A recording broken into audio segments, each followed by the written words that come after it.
फ्राय बेसेबागे जोङो बारग' एनडिपि हिसाबै गासैबो जोंनि इउपिपिएल पार्टियावनो दंखायो गासैबो बे इउपिपिएल पार्टियावनो थानानै खामानि मावगोन आरो फैबाय थानाय बिसायख'थियावहाय इउपिपिएलखौनो देरहासार खालामगोन आरो जोंनि जे बिटिसिनि चिफ मानगोदै प्रमद बर' सारखौनो जोङो चिफ बानायगोन होननानै जोङो थिरांथा लादों। दिनैनि हाबाफारियानो जादों जोंहा एक्स एनडिएफबि वेलफेयार एस'सिएशन क'क्राझार जिल्लानि सिङाव थानाय आरो क'क्राझार जिल्लानि अर्गानाइजआवहाय दिनै जुमदार ब्लकनि नैबे इजारागुरिनि कमिउनिटि हलावहाय जोंनि बारग' एक्स एनडिएफबिखौ लानानै मोनसे सावरायनाय मेल लादों आरो बे सावरायनाय मेला बेनो जोंहा नैबे 2025नि जे बिटिसि इलेक्सन जानो गोनां दं दा बे बिसायख'थिखौ लानानै जोङो साफ्रोमखौबो जोंनि एक्सफोरखौहाय जोङो लेंहरदों आरो सुख दुख सावरायदों आरो सुख दुख सावरायनाया बेनो फैबाय थानाय बिसायख'थियाव जोङो फ्राय बेसेबागे जोङो बारग' एनडिएफबि हिसाबै गासैबो जोंनि इउपिपिएल पार्टियावनो दंखायो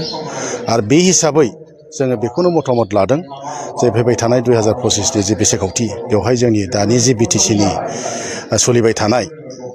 सान्थि आरो उन्नतिखौ नायनानै आरो लोगोसे दानि जे जोंहा बिटिसिनि चिफ मानगोदै प्रमद बर' सारनि दैदेननाय जे सरकार बे सरकारखौनो जोंहा 40टा समस्तियावबो जिखि बिजाथि फैया मानो जोङो देरहानांगौ होननानै जोङो थांखि लादों आरो बे थांखिजोंनो जोङो साफ्रोमबो बिटिसि 40टा समस्ति थानायनि गेजेरावहाय जों जेसेबांनाखि जोंनि एक्स एनडिएफबि वेलफेयार एस'सिएशन बारग' बिथांमोन दङ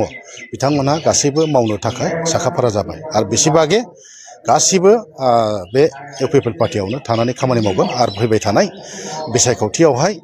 इउपिपिएलखौनो देरहासार खालामगोन आरो जोंनि जे बिटिसिनि चिफ मानगोदै प्रमद बर' सारखौनो जोङो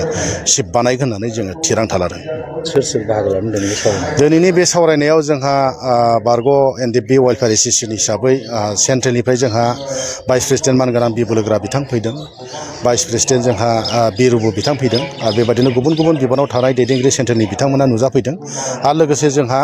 क'क्राझार जिल्ला एक्स एनडिएफबि वेलफेयार एस'सिएशन हिसाबै जिल्लानि प्रेसिडेन्टजों लोगोसे नेहाथारि आरो लेङाइ आफादगिरि आरो गुबुन गुबुन बिबानाव थानाय दैदेनगिरिफ्रा गासै बेवहाय नुजाफैनो हादों। दिनैनि समाव जों नुनो मोनदों माने गोबां एक्स एनडिएफबिफ्रा गोनो गोथो जादों दा अल्टारनेटिभ पार्टि अफ बड'लेण्ड बे दोलोखौ लानानै मा बुङो?